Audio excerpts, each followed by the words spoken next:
Puji Tuhan, selamat pagi, saudara yang kasih Tuhan dimanapun saudara berada.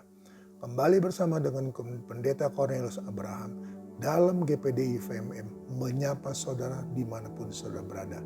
Baik kawanan domba maupun umat-umat Tuhan yang bersama dengan kami pada pagi hari ini. Salam sejahtera dan berkat dalam nama Tuhan Yesus Kristus atas kita semua yang ada.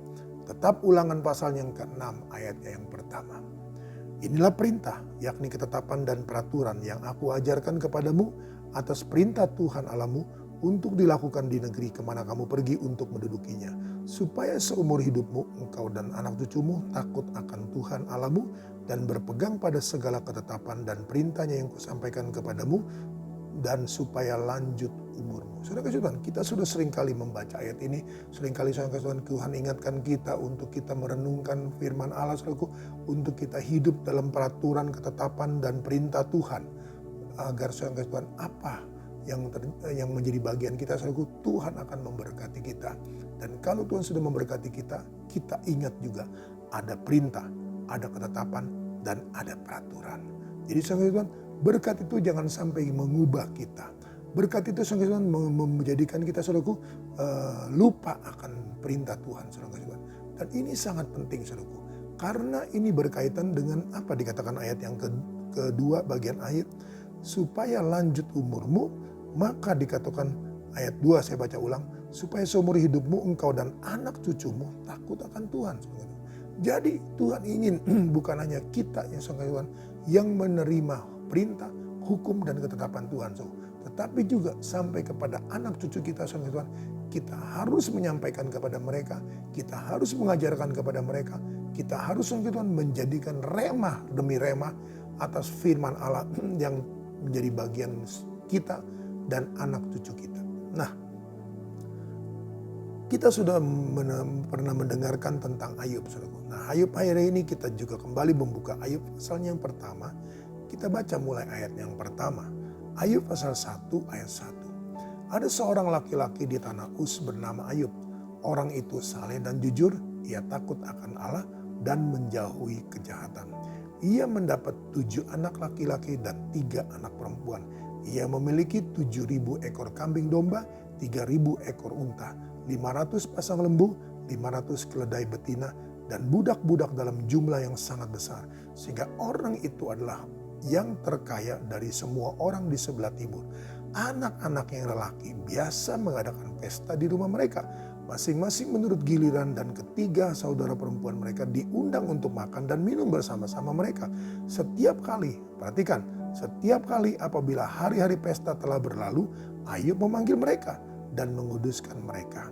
Keesokan harinya, pagi-pagi bangunlah Ayub, lalu mempersembahkan korban bakaran sebanyak jumlah mereka sekalian, sebab pikirnya, mungkin anak-anakku sudah berbuat dosa dan telah mengutuki Allah dalam hati.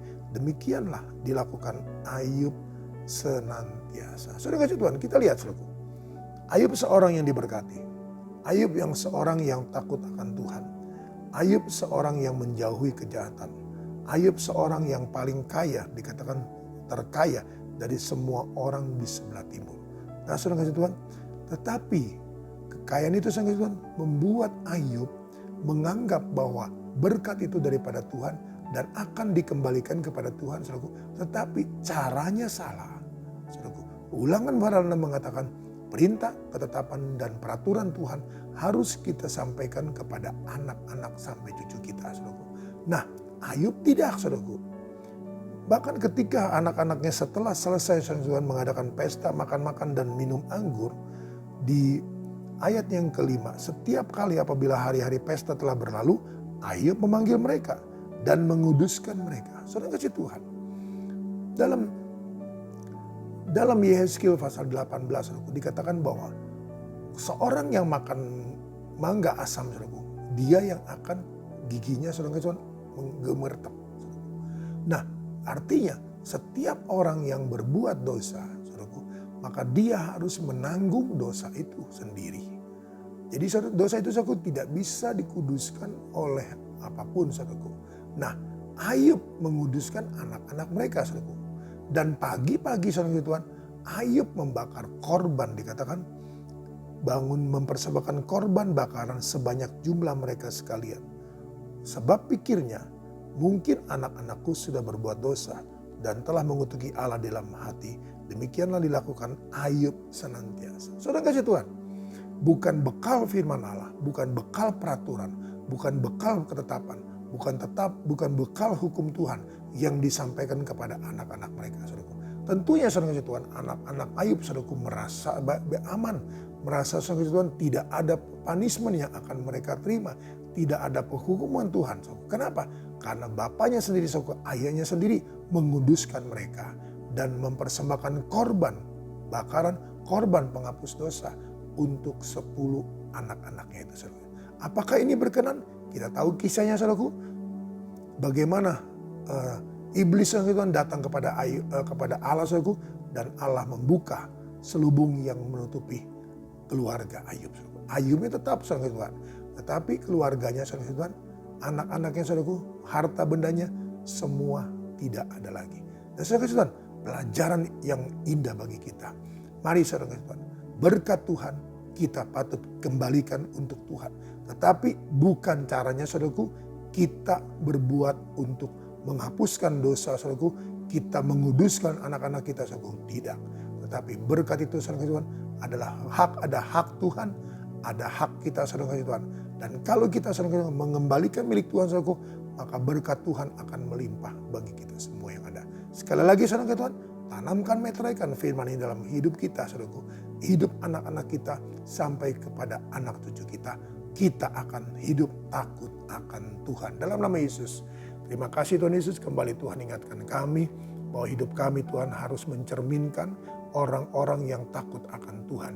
Dan kepada anak-anak mantu cucu kami juga, Tuhan, akan takut akan Tuhan. Dan kami semua masing-masing, Tuhan, memiliki hidup di dalam hukum, peraturan, dan ketetapan Tuhan. Sehingga kami sampai kepada usia lanjut, kami tetap dalam peraturan Tuhan, dalam berkat-berkat Tuhan, dalam pertolongan Tuhan. Terima kasih Tuhan Yesus, Hamba-Mu serahkan semua umat-umat-Mu dalam tangan-Mu. Tuhan, tolong kami semua agar kami, Tuhan, bukan hanya menjadi pendengar, tapi kami boleh menjadi pelaku-pelaku daripada firman-Mu.